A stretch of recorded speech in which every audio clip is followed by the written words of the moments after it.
Family and fellow soldiers, I'm the professor, and this is the moment of truth. Vice President Kamala Harris is in Africa this week for a three-country tour focused on economic development and security. Over 9 days, she'll meet with political leaders in Ghana, Tanzania, and Zambia. Her travel follows other trips by senior officials to the continent as pressure to counter Chinese influence in the region grows. For America's first black female vice president, a trip with deep political and personal meaning. Kamala Harris placing flowers in a women's dungeon at the Cape Coast Castle in Ghana, and walking through the door of no return, where millions of Africans were forced in chains onto ships bound for the Americas. So being here was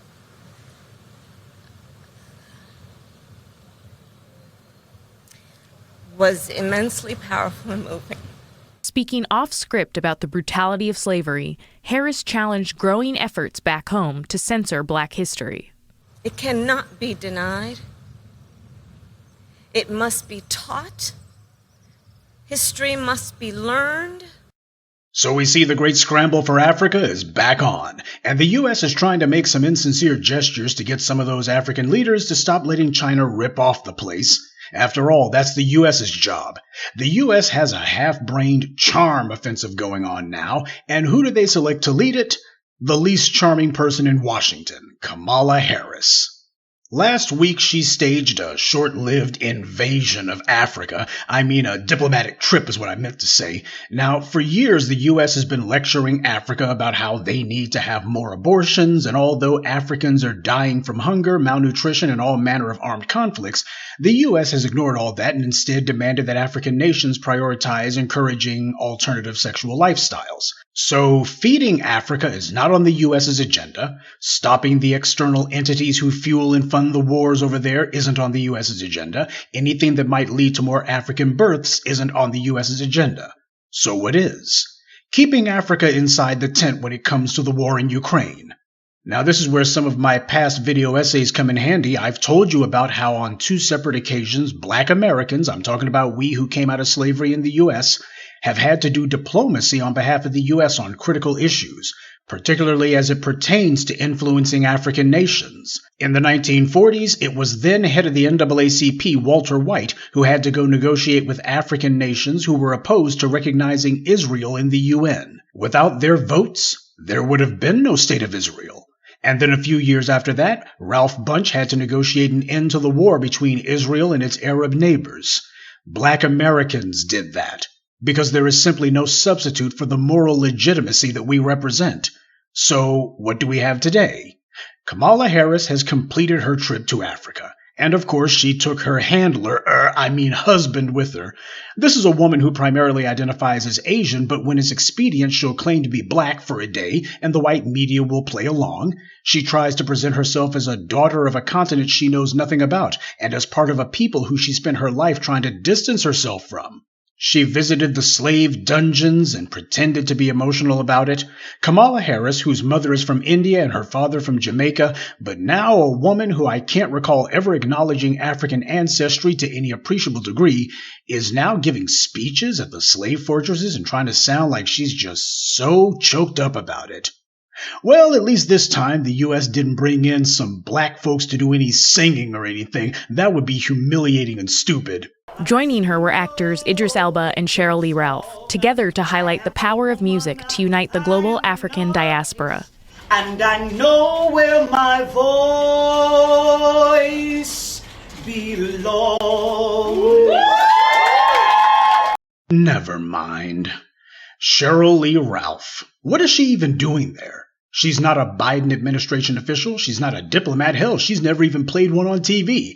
So why would Kamala Harris be eager to have her there? Maybe it's because she performed Lift Every Voice and Sing at the Super Bowl? Though I suspect it's probably because Cheryl Ralph is also a Jamaican immigrant too. Her mother is Jamaican. Her father is a black American. She was born in the United States, but she describes herself as an immigrant child. And she has nothing good to say about black Americans. She instead prefers to refer to herself as a Jamaican immigrant, saying that everyone she saw in Jamaica was black. I hope so, since it is, Jamaica. She also goes on to say, I was always able to see greatness. I would go to Jamaica and the doctor, the lawyer, the bishop, the minister, the politician, you name it, the person who owned the stores, all of the people that were running things and doing things, they were black people. That's all well and good, so where are all the black people in Jamaica who own the TV stations and movie studios there? Cheryl Ralph was only able to become a celebrity because she portrays a black American woman in the U.S. on a U.S. television show.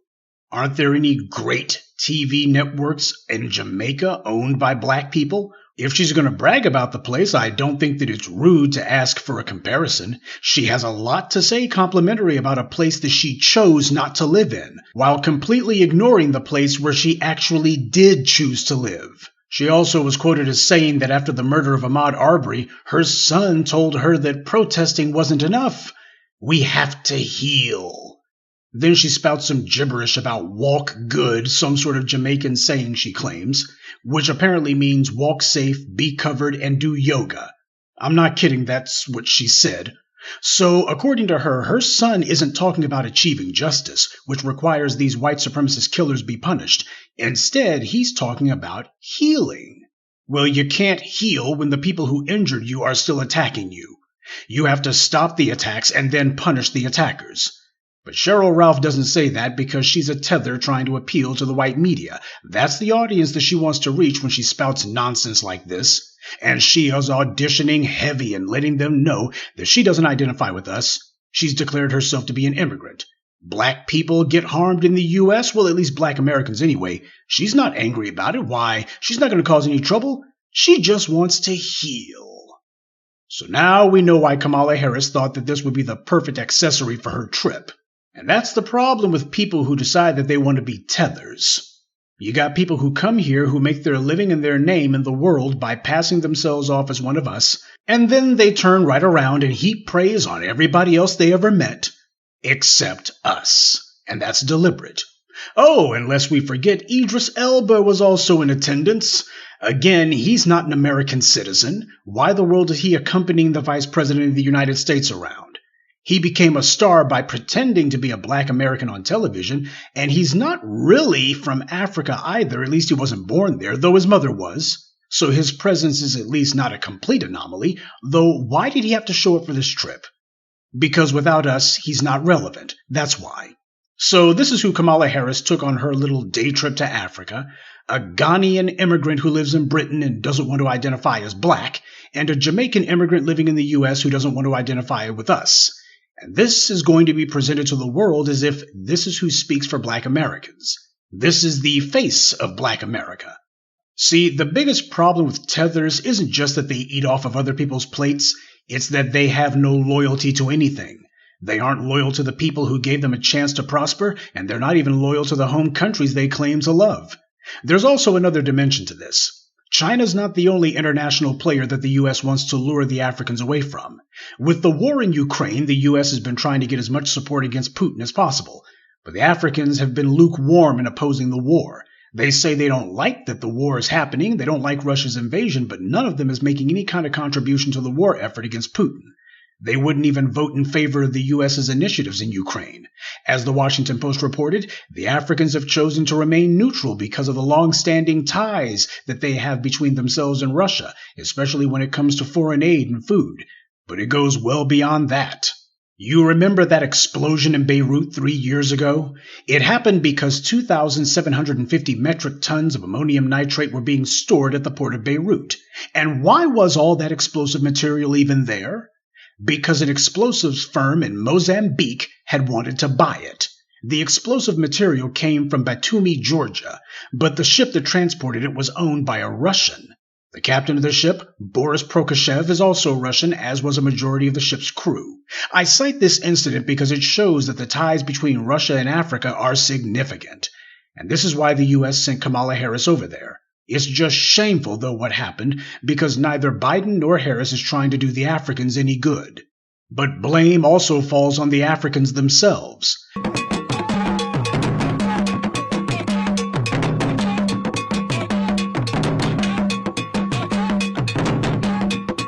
They welcomed Kamala Harris there with open arms. By the way, I didn't add the drums. This is the video from Reuters.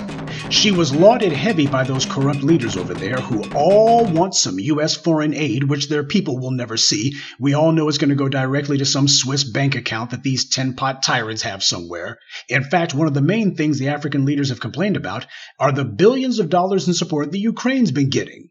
As the Washington Post put it, the African leaders are feeling resentment about how much Ukraine is getting from the U.S. Keep in mind, not one of these leaders is going to give one thin dime of aid to their own people, and none of them will mention the debt that's owed to Black Americans, without whom Kamala Harris wouldn't be vice president and certainly wouldn't be touring Africa. But listen to how they talk about Kamala Harris. Zambia's leader described her as a daughter of our own country, and that her arrival was like a homecoming. Maybe that's a veiled reference to the skin bleaching that's so popular over there, I don't know. The nation of Ghana claims to welcome back black people from the diaspora, but you wouldn't know it by how they treat us when we get there. However, for Kamala Harris, the president of Ghana said, "Welcome home." So all these so-called leaders are just jockeying to see who can schmooze with the vice president and try to get themselves some of that sweet U.S. foreign aid money, which I'm sure will go toward education, healthcare, and infrastructure, and not immediately be deposited in the president's offshore bank account, where he'll spend it on lavish palaces for himself and no doubt a few European hookers. Part of this smells to me like a cheap attempt to give her some black cred. That's what it smells like. Like this is an image rehabilitation tour for Kamala Harris. Since black people in the U.S. keep mentioning that she identifies as Asian, here we have some African despots saying that she's come home, and they consider her to be a daughter of their own country, and they hope that we'll see this and decide to give her a pass for all the dirt she's done against us. By the way, Kamala probably shouldn't feel too special. When Angelina Jolie was in Africa 17 years ago, she gave birth to her first biological child in Namibia. The president of that country reportedly sent her a letter as a memento, and that letter allegedly said, "You didn't just birth a child, but a new era for our new country. If we are the UN's baby, then you, as one of its greatest supporters, are among its founding mothers." Talk about laying it on thick. This white woman from the U.S. gave birth to a new era for Namibia? Really? So this white woman coming over there and having her child was a new era for an entire country? Never mind that as soon as she had her baby, she immediately got on the first thing smoking back to the U.S. and she took her child with her. That new era came to an end pretty quick, didn't it? Angelina Jolie and Brad Pitt used Africa to reinvent themselves. It became a kind of reputation laundry, especially for Angelina, taking her from her rather vapid, if not torrid origins in the 90s to being a respectable and serious member of the creative Hollywood community, a real humanitarian and philanthrope. She got the kind of PR and credibility from her little safari that you simply can't buy, except that's exactly what she did. So while Kamala is probably feeling very clever with herself for being declared one of Africa's returning daughters, Angelina Jolie was called one of its founding mothers. I, for one, hope Kamala doesn't feel too bad when she finally realizes the praise that she got from those African leaders was all hollow.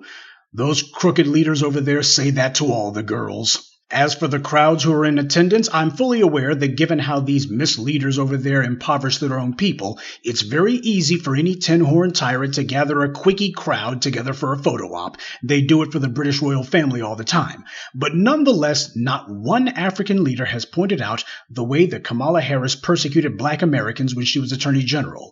And I think that's a little bit important because if she takes part in oppressing black people here in the U.S., only an idiot would think that she won't do that to the Africans.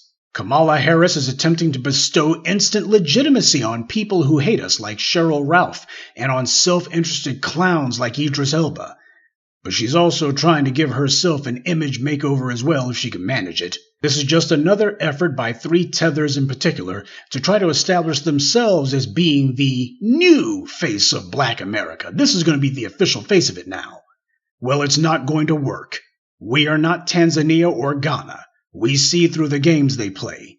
Long after Biden gives these African leaders a couple $1 million and it promptly disappears into their numbered bank accounts in Zurich or the Caymans, we will still be here, pursuing our interests. and those interests won't have anything to do with photo ops for a do-nothing administration. Good day, and be one. I'd like to take a moment to mention some of our contributors. Chaz, Sandra Bates, Gwendolyn Langston, Frederick Richburg, and David Green. Salute to them and thank you to everyone for listening, liking, and sharing this message. Black empowerment only exists because of you.